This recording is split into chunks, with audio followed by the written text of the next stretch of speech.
Boa noite, gente. Que bom estarmos nesta casa e juntamente com os seus trabalhadores voluntários que nos acolhem. Que bom que vocês vieram e estão aqui.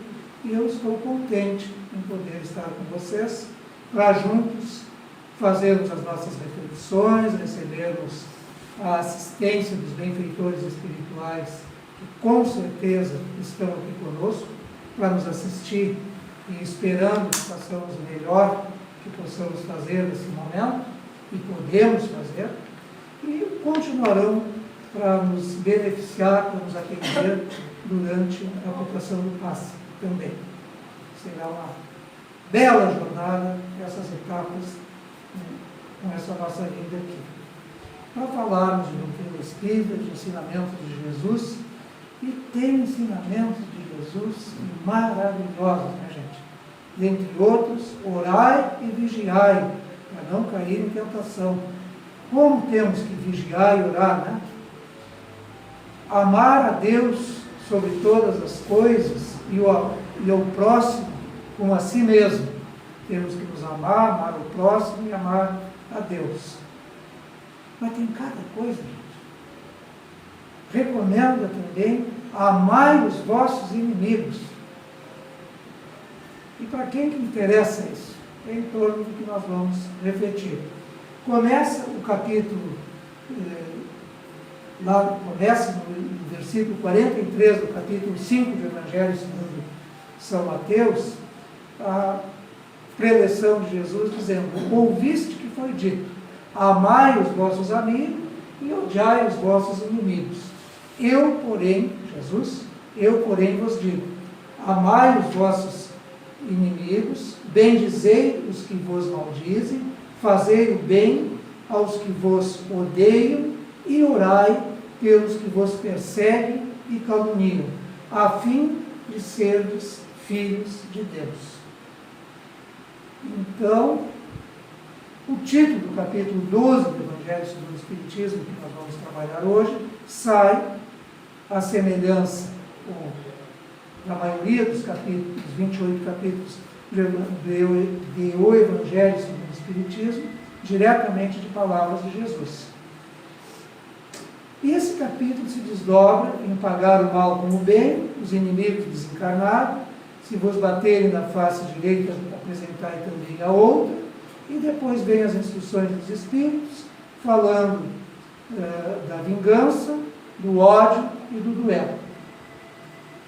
Do duelo, gente, do duelo com armas. Bom, mas então é importante essa ordem aqui que Jesus nos ensina, amar os inimigos, geralmente. É o hábito, é tudo, amar os inimigos. Mas se não consegue amar, bendizei, pelo menos, os que vos maldizem. Fazei o bem aos que vos odeiam, porque fazer o bem não é amar. Só fazer o bem não é amar, gente. Amar inclui, faz parte do pacote fazer o bem, mas vai mais além.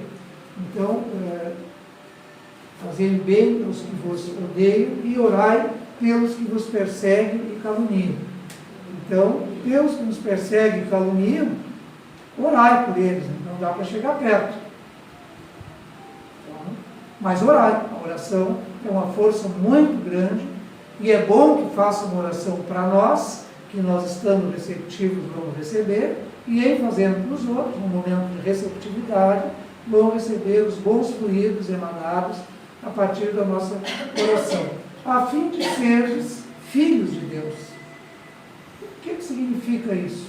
Que Jesus faz todo esse pacote de coisa aqui e principalmente ama quem se comporta como se o inimigo fosse. E o filho é aquele que herda as características do pai, e como tal é semelhante. Então, para nós sermos semelhantes a Deus. Como está lá também nas bem-aventuranças, bem-aventurados os pacificadores, porque serão chamados filhos de Deus. Serão considerados, então, semelhantes de Deus. Semelhantes a Deus. Né? Então, é esse o significado. Mas o que é amar os inimigos? Isso é muito importante. O que será que os benfeitores nos dizem com relação à vingança, ódio, duelo, inimigos desencarnados? Então vamos começar de trás para diante. E depois eu vou ler aqui algumas anotações que nós fizemos, que eu fiz, para nós refletirmos, e eu também, né? E tirar o melhor proveito de ensinamentos que estão no Evangelho segundo o Espiritismo e também no livro Jesus, o Evangelho, à luz da psicologia profunda, ditado por Joana de Ângeles, Adivaldo Pereira Franco. Mas então, trabalhando em cima do capítulo, depois que... Então, o duelo. É importante nós nos darmos conta do progresso a que cada um de nós está submetido e que a humanidade está submetida. Quando foi lançado o Livro dos Espíritos, em 1857, o duelo com armas em França e em alguns outros países ainda era legalizado. Hoje existem duelos, como existe pena de morte aqui no Brasil, mas não é legalizado. É pessoas fora da lei que praticam essas coisas e, inclusive, é previsto no Código Penal, recebe punição pela sociedade, através do Estado, se cometerem tais coisas. E em França, onde nasceu o Espiritismo, na Cidade das Luzes, em Paris, era comum os homens se acharem por estar com a honra ferida, para lavar a honra, velavam. Né? E essa questão de honra, até pouco tempo, era motivo de dispensa de culto, de punição, um homem que eventualmente matasse a mulher, justificando que estava em defesa da honra. Hoje em dia a gente acha isso algo absurdo, mas nós aqui, alguns de nós, a maioria não, fomos contemporâneos de júris em que era alegado, para libertar da punição, a defesa da honra, a legítima defesa da honra. Vejam como eram as coisas. Muitas vezes a sociedade, a gente observa alguns exageros em sentido contrário, algumas liberdades ou até libertinagens, mas com certeza é melhor do que aqueles rigores de antes. Então é bom a gente se dar conta desses aspectos também para nos tornarmos mais otimistas de forma realista, que realmente nós estamos regidos pela lei do progresso e ele se processa. Chegamos já a um estágio de calmaria, de regeneração ou de estado ditoso? Claro que ainda não. A Terra continua planeta de provas e expiações por enquanto, em marcha para planeta de regeneração. Mas com certeza o mundo hoje é bem melhor do que há muito tempo atrás. E as mudanças desse mundo, o ser humano é quem faz. Daí que sai o título da música, isso é palavras do poeta Roberto Carlos, na música Seres Humanos, que vale a pena ouvir, e ele destaca lá aspectos da evolução que nós vemos experimentando e observando, no plano material, no plano tecnológico, e também Kardec se esforça bastante, questões 707, 741, 917, dentre outros, a destacar aspectos que são denunciantes, que demonstram a melhoria social. E nós mesmos estamos melhores. Já evoluímos bastante nessa encarnação. Já estamos perfeitos? Bom, pode que alguém já esteja, mas eu ainda não. Bom, o ódio. A gente muitas vezes fica enraivecido, fica com ódio, né, pessoal? Fica polerizado. Mas isso não convém para quem nós dirijamos o nosso vício, o nosso mal-estar, e não convém, sobretudo, para nós. Isso causa desequilíbrios, coisas dessa natureza, e nesse capítulo é bem esclarecido. A vingança é outra coisa que jamais os benfeitores espirituais recomendam. E a vingança ela pode existir de forma ostensiva, atacar pela frente, ou de forma velada, atacar pelas costas. E é narrado aí nesse capítulo casos de pessoas que chegam num grupo em que era bem acolhido, que era festejado na sua chegada, e é recebido com indiferença ou até com hostilidade, porque alguém querendo divulgar chega e toca nos ouvidos dos outros coisas que realmente eu posso ter, mas coisas que eu não tenho também, e coisas que todos nós temos defeito, não há por que andar esparramando por aí, né, gente? A não ser que vá prejudicar os outros. Mas muitos de nós, não vou dizer cada um, muitos de nós temos defeitos que não afetam terceiros.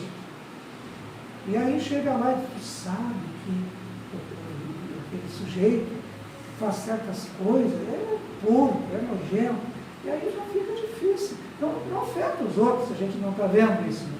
Mas aí já não tem a mesma naturalidade para receber alguém que a gente julga aciado, se denunciado que seja porco. Ou então faz fofoca, sabe que ele falou de ti, é uma forma de vingança.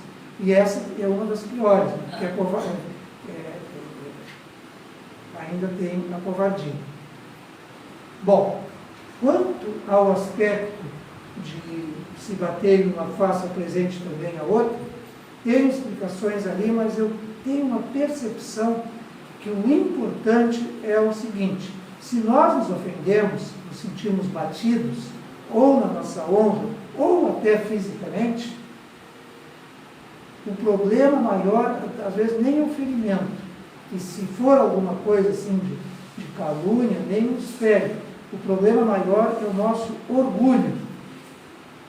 Então, se nos baterem nessa face do orgulho, do nosso orgulho que nos fira, mostremos também a outra face que nós temos, que é da humildade. Ou da grandeza, e não da pequenez.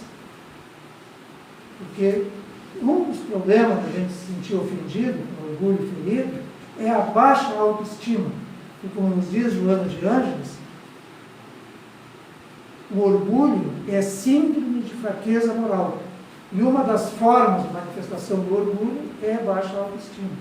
Então, se nós, muitas vezes, temos o orgulho ferido, deve manifestar a nossa baixa autoestima e nos lembramos, nos ressentimos.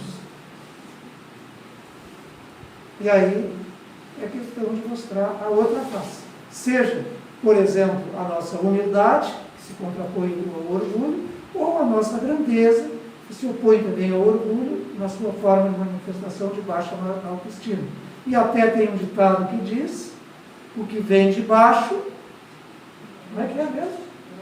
Não me atinge. Né? Então, se colocar acima do ofensor, mostrar a outra face. E não cair no mesmo nível dele. Que aí forma uma quizumba, né, gente? E quantas vezes nós já nos comportemos assim, mas quantas outras nós nos comportemos com grandeza, com humildade, e temos capacidade para isso. Inimigos desencarnados são inimigos que nós não acertemos conta nesta encarnação e que são causa de obsessões, de perturbações. Por isso que lá em Mateus capítulo 5, versículo 25 em diante, Jesus recomenda, entre outros ensinamentos maravilhosos, reconciliai com seu adversário o mais depressa possível, enquanto estiverdes a caminho, para que não ocorra de seres entregue ao juiz, o juiz entregue para o oficial de justiça, e esse vai lhe colocar na prisão, e daí não saireis enquanto não tiverdes pago o último centil. A boa notícia é que, uma vez pago o último centil, não vamos ficar mais lá. Não existem penas eternas. Mas a má notícia é que, se nós não reconciliarmos, se nós não perdoarmos, vamos ter inimigos desencarnados, que, mais livre do corpo, se não superaram deficiências, poderão nos perturbar na forma de obsessão, e que nós nos instruamos nessa linha para não sermos inimigos desencarnados de ninguém. Porque, claro que prejudica, mas o maior prejuízo é de quem prejudica, né? Não é nem é tanto do prejudicado. E indo então para a questão de como amar os inimigos.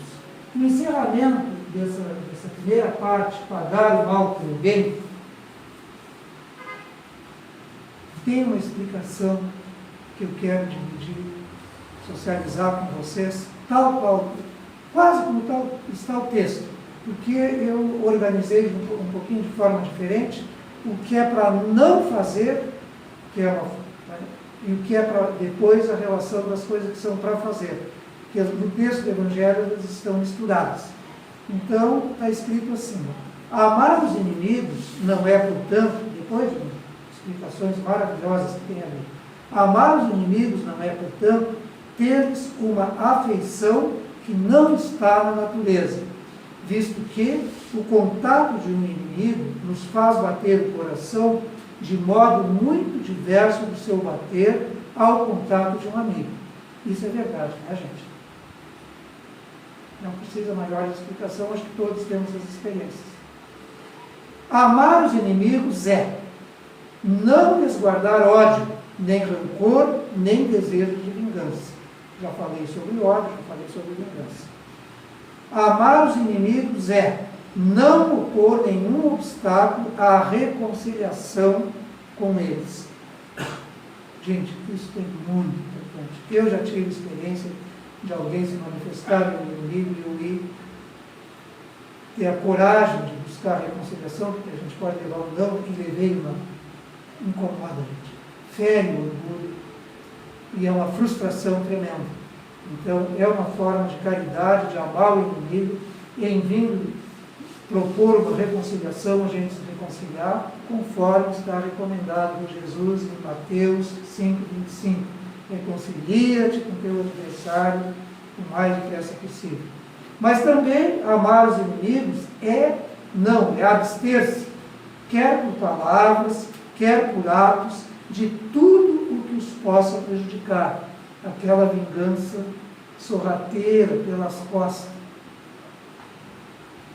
Agora vem os aspectos ativos. Ali eram os não, agora é os sim.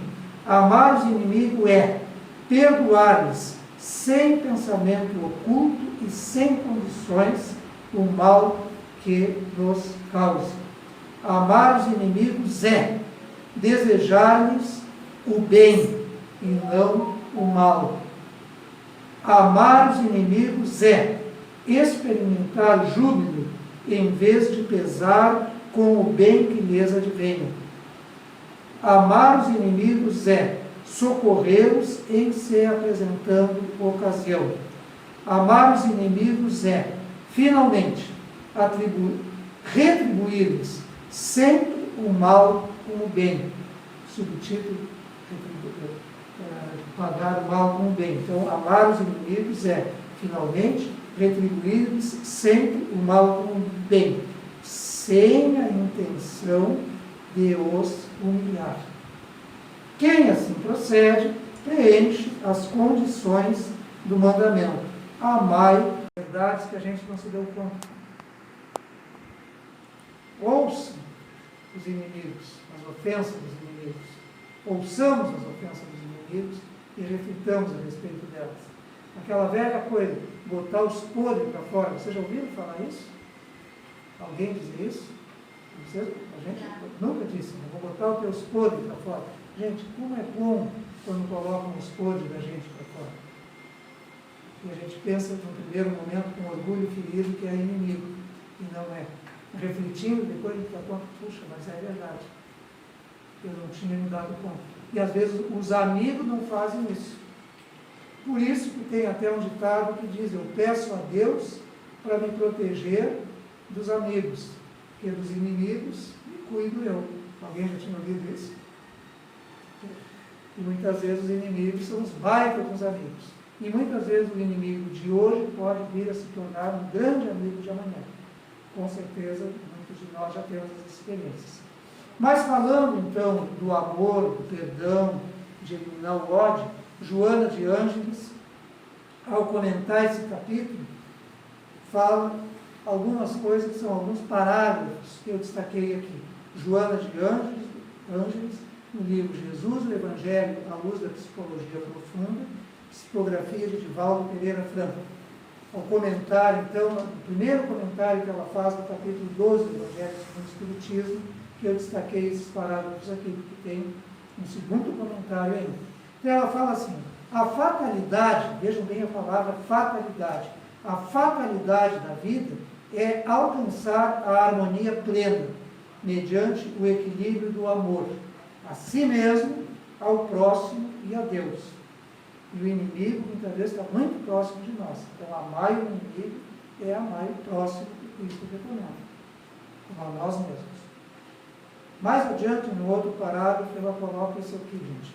O ódio, que é o subtítulo daquele capítulo, o ódio envenena os sentimentos e entorpece a razão. Dando vitalidade à vingança, conduz a transtornos comportamentais mórbidos, de recuperação difícil. Evitemos o ódio, evitemos a vingança? Sim ou não?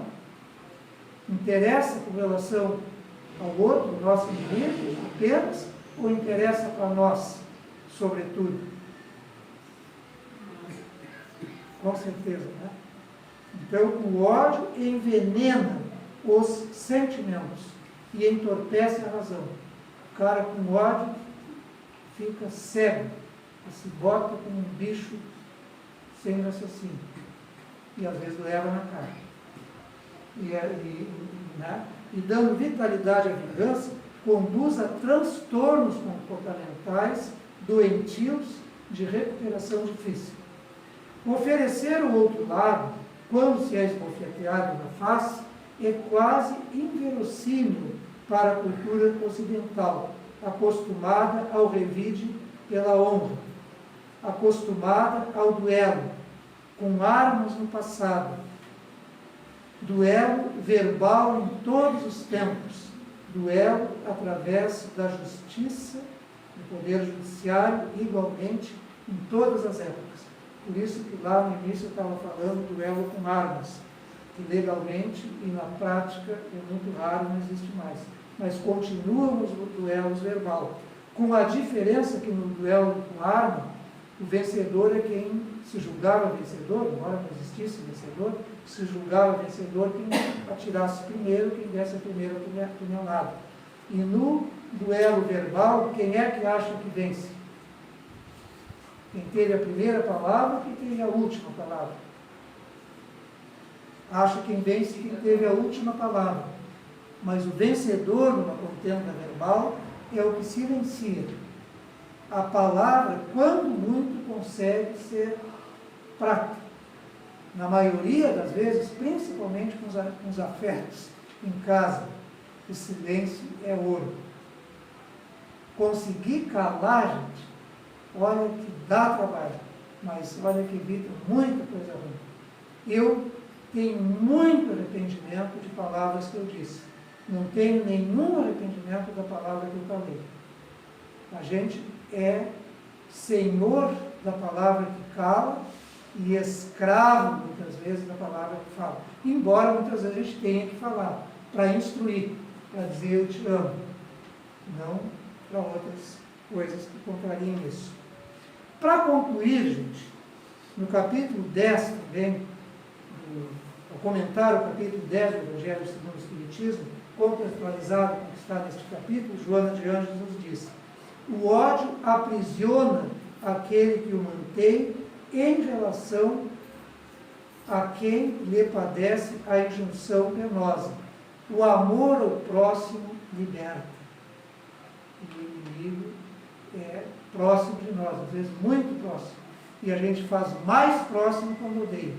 Se manda, fica só focado no outro. E muitas vezes ele está livre, leve, solto e a gente está remoendo, ressentindo. Então não vale a pena, né, pessoal? E concluindo, o comentário, o capítulo 11 do Evangelho segundo o Espiritismo, Joana de Ângeles nos diz: o amor dinamiza os potenciais internos do ser, contribuindo para que os neurônios e as glândulas do sistema endócrino produzam enzimas saudáveis que imunizam o ser em relação a diversas infecções, enquanto vitalizam o emocional e psíquico. Afinal, de onde dimana essa energia poderosa, o amor, e não do ódio, não desses sentimentos que se contrapõem. Por isso que Jesus, a par de dizer vigiai e orai, amar a Deus sobre todas as coisas e amar o próximo sobre a si mesmo, tantos outros ensinamentos, nos dá esse tão importante: amai os vossos inimigos, para nos libertarmos, não ficarmos imantados e do inimigo poder fazer um amigo já nessa existência e não levar para próximas existências, em nós ou no outro, motivos para achar que poderia fazer vingança e processar as obsessões. Nos esforcemos, gente. Não é fácil, mas é possível. E com essas e outras recomendações, nós seguiremos em frente e procurando manter o nosso equilíbrio através do passe também, que nos ajuda muito. E de minha parte, muito obrigado e sigamos em paz.